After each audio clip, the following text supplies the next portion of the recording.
Hello everybody, welcome to another video. Today is the 16th of March and it is also day 2 of the elections in Russia. And so currently Russian sources report voter turnout of 58.5%. At the end of the elections in 2018 it was 67.5%. So tomorrow it will be interesting to get the final number on the voter participation rates to gauge the interest of the Russian public in voting and primarily voting for Vladimir Putin. That's going to be very interesting to see tomorrow. But as of today, the Ukrainians are continuing with their border raids and have concentrated most of their focus on the border between Kharkiv and Belgorod Oblast. So they've reduced the amount of activity on the Sumy border, and they did ramp it up in two particular areas. So just as an intro, in Tetkino, they really did reduce their offensive activity. There are reports from the Russian side that clashes do continue on the border. The village itself is under Russian control. Looking at an area where there are heavier clashes, that would be Kozinka. Kozinka, if you remember my last video on the 14th of March, Russian sources did report a helicopter landing of Ukrainian infantry in the northwestern section of that village. And I can't confirm that happened, but for sure, definitely the Ukrainians did infiltrate the border over here. And you also had a lot of elements of the Russian Volunteer Corps, so the RDK. And the fighting was mainly comprised of clashes around the forested areas. The Ukrainians, of course, they used the forested sections as concealment as they tried to enter into the residential areas. And there was also some fighting around the Gryveron checkpoints. By now, Russian sources do claim that clashes are still ongoing on the border, but that in the actual residential parts of the village, the Ukrainians were repelled. And they did release some footage of their defensive work. So the RDK actually released this footage, which shows a Russian tank getting pretty close to the border, about 100 meters away, and firing towards an RDK position in one of the houses. Then in this other video, there is footage of the Russian forces utilizing their firepower. During the defense of this town, they utilized artillery airstrikes, some larger drones, Lancet drones, for instance, or FPV drones, and they targeted the Ukrainian sabotage and reconnaissance squads, which comprised of like 5 to 6 men each.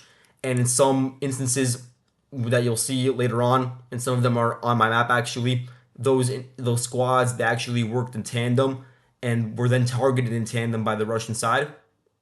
And of course, I'm not going to show it, but in one of these instances, there was a squad that was able to reach a certain residential part of Kozinka. They were spotted by the Russian surveillance and then were targeted in a garage, you could say, by a drone directly.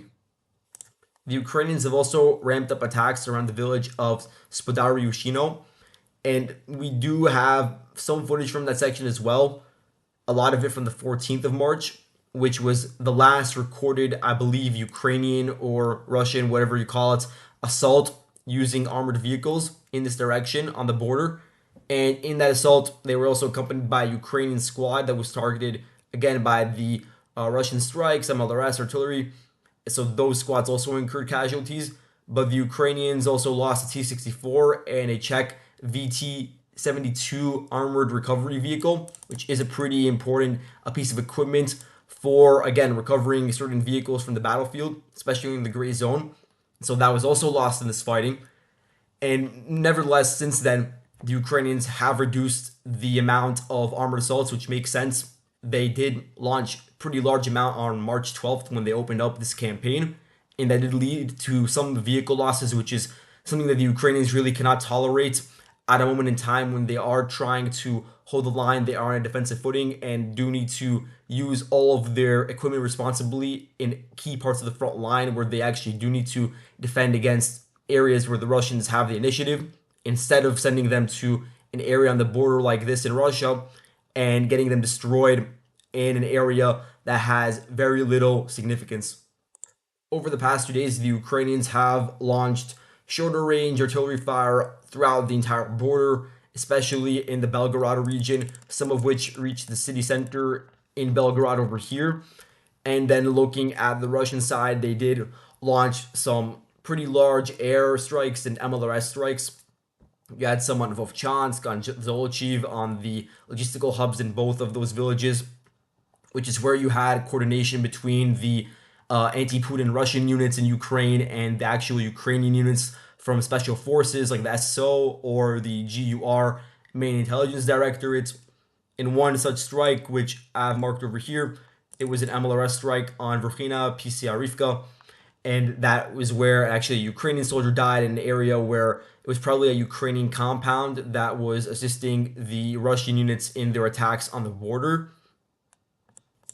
And finally, the Russians also released footage of a strike which they claim occurred in Sumy Oblast on a Ukrainian P-18 radar, which would be the 10th such loss for the Ukrainian side. Looking at Ivanivske, the Ukrainians are holding positions in the western section of the village. There is a lot of ambiguity because over the course of a week, we've not seen frontline changes. We've also not seen much footage of the fighting in the city center or town center. Russian sources claim to have full control of the center, but again, that can't be fully verified based on geolocated footage. And at the same time, the Ukrainians claim they have successfully repelled Russian assaults in recent days on Ivanivske, but also on nearby villages like Klishivka, where recently the Russian forces have upticked their attacks from the northeast along this railway vector, for instance, but also to the northwest. There's been reports of attacks attempting to bypass the fortification system, the height 215.7. Although these attacks haven't been that widespread, there is a slight uptick in Russian pressure in that direction. In Ivanivske, I believe the reason for the lack of changes is due to the fact that the Russians actually did reduce fighting over here. That's because over the course of several months, starting in December, the Russian forces have been attacking pretty consistently, especially in December and then in like late January. They had pretty significant assaults launched by the 98th VDV division on villages like Verbove and the Popivske fortification system around here. And so, again, that takes significant resources and it tires the troops. And so the Russian forces, after fighting in certain areas of Ivanivske for several weeks, it would make sense if they did take an operational pause. But at the same time, the Ukrainians definitely did move into reinforcements at Ivanivske, which did help them in holding the line and repelling a lot of Russia's armored assaults. You know, you had reinforcements from the 93rd Mechanized Brigade further south in Klishivka, the 92nd Assault Brigade. They are conducting defensive operations with the support of the 80th Air Assault Brigade. And so you could see the 92nd somewhere here on the map, like over here. And finally, the Russian sources also mention a high density of Ukrainian drone activity, mostly FPV drones that have played the majority of the role in breaking down the Russian armored columns that have attacked either directly into Ivanivske or on the southern flank through the southern fields. Looking at the Avdiivka front, the Russian forces have regained the initiative, and we could see this most clearly around the village of Berdichi.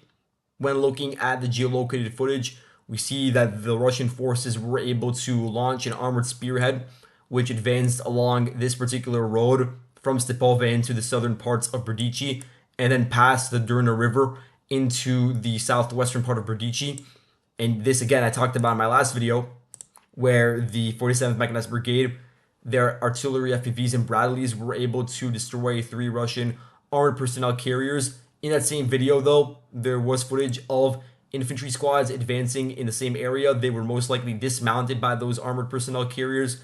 Those infantry were not seen targeted in the video released by the 47th. So it does mean that although there are vehicle losses being suffered by the Russians, the infantry is still able to slightly push the front line forward gradually.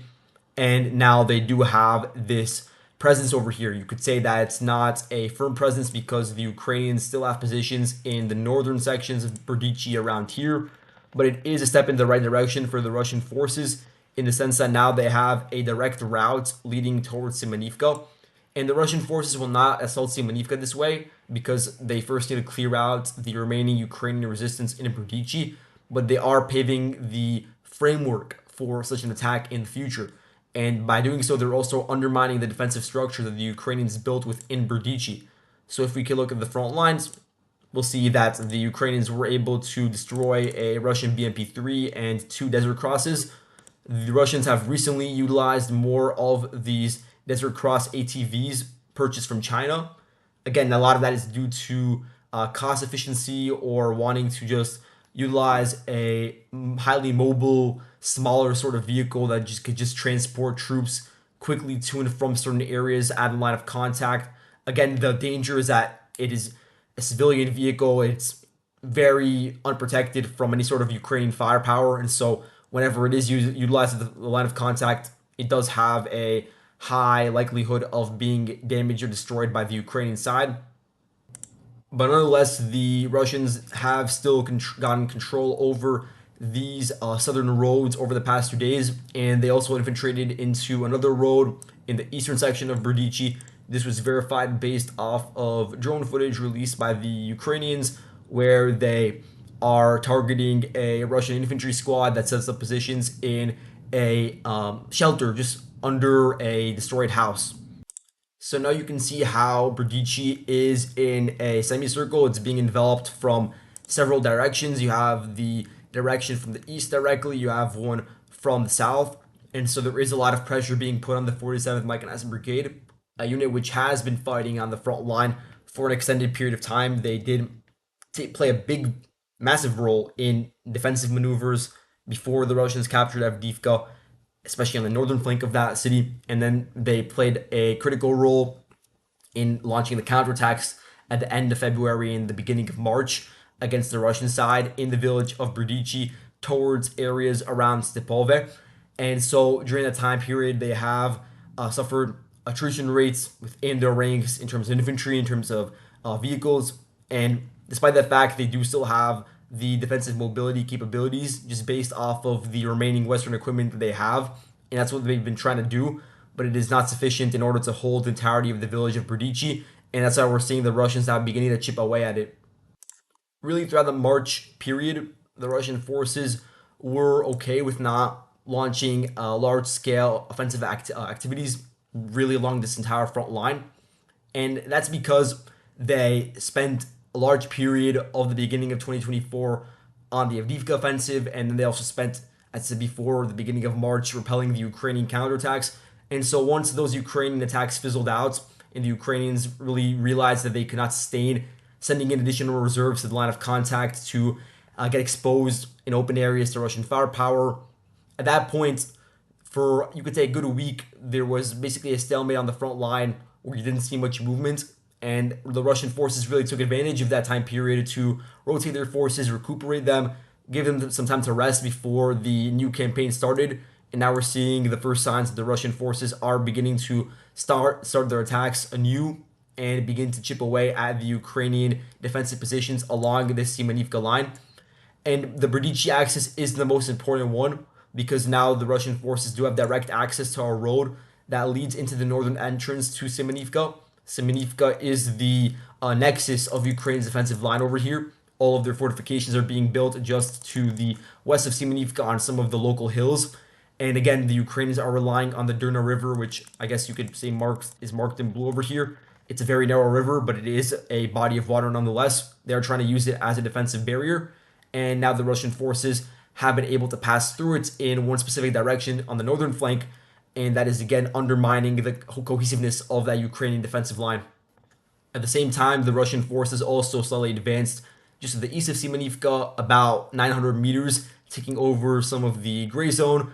We still don't know what's going on in northwestern Orlivka, but we do know that in Tonenka, the Russian forces are continuing to clear out the remaining Ukrainian resistance.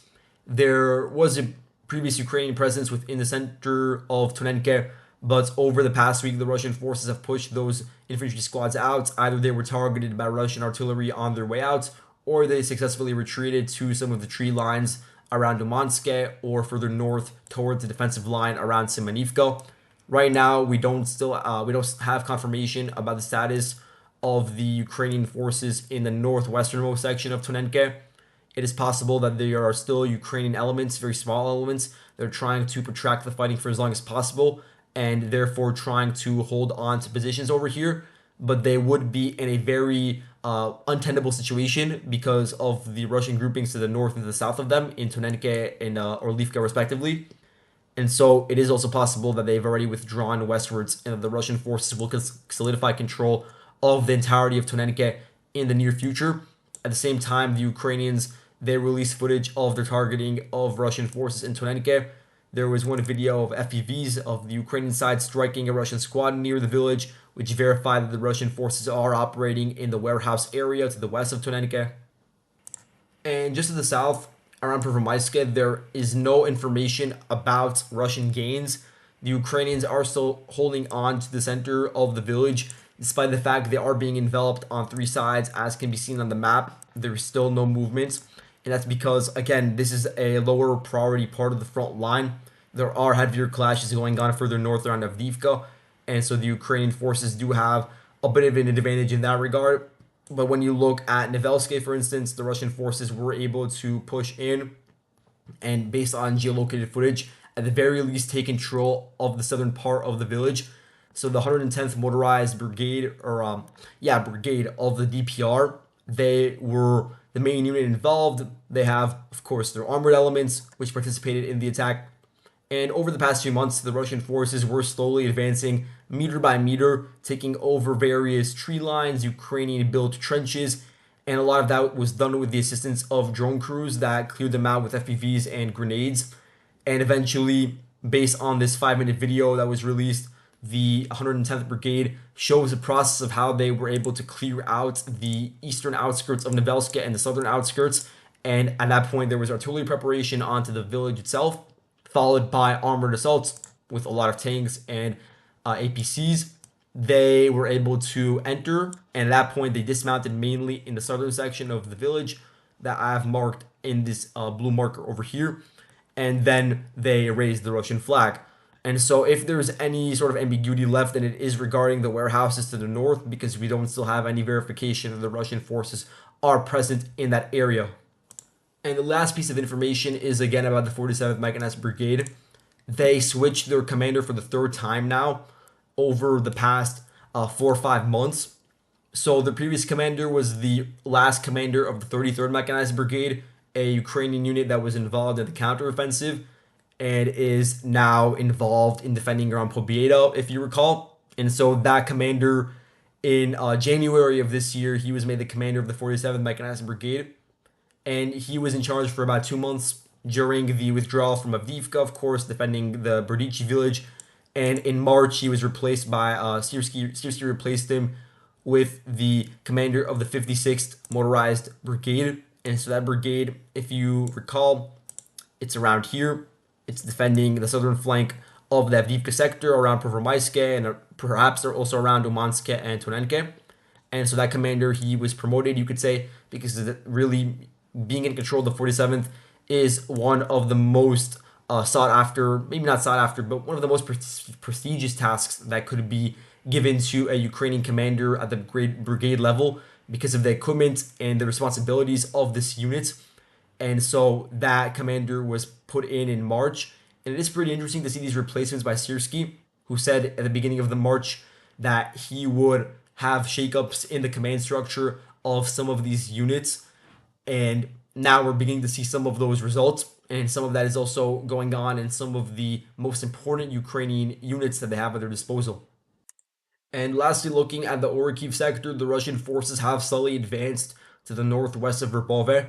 This is based on several videos geolocated from the 14th to the 16th of March. In one such video, there was an assault by the 247th VDV Regiment, where they attacked a Ukrainian forward trench, which is now considered in the gray zone. I'll mark the trench itself in blue. It runs along this tree line. Again, you had the armored vehicles dropping off Russian infantry squads, and they entered the trench, began clearing it out, but were forced to withdraw due to cluster munition shelling of their forces. And so it's not confirmed whether it's under Russian or Ukrainian control. For now, I'm marking in the gray zone. But a bit further to the south, there is Russian control over some of these fields, where the Ukrainians destroyed a Russian Brem L and a Desert Cross ATV. And again, this is a part of the front line around the Orikhiv sector where we've seen a bit less fighting compared to other parts. But it is also important because by advancing in this region, the Russian forces do solidify control of Verbove's northern flank, and from there also get closer and closer to putting pressure on the salient, which is now forming within the Robotyne village and the other Ukrainian positions further to the east. Additionally, we have this video over here, which was released by the 15th National Guard Brigade. There are two Ukrainian units that are primarily defending just to the northwest of Verbove, the 14th and the 15th National Guard units. They've been very active. In this video, the 15th, they target the 247th VDV Regiment with FPVs. They have drones that are dropping grenades. So these are quadcopters.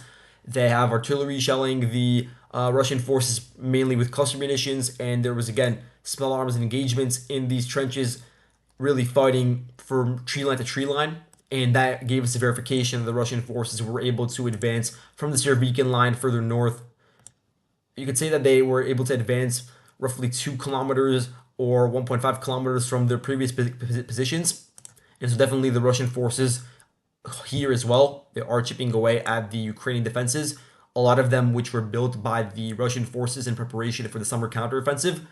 And now a lot of these smaller fortifications north of the Semenivka line are being gradually taken over by the Russians or abandoned by the Ukrainians. And so that's all I have for today. Thank you all for watching, and I'll see you guys in the next video. Goodbye.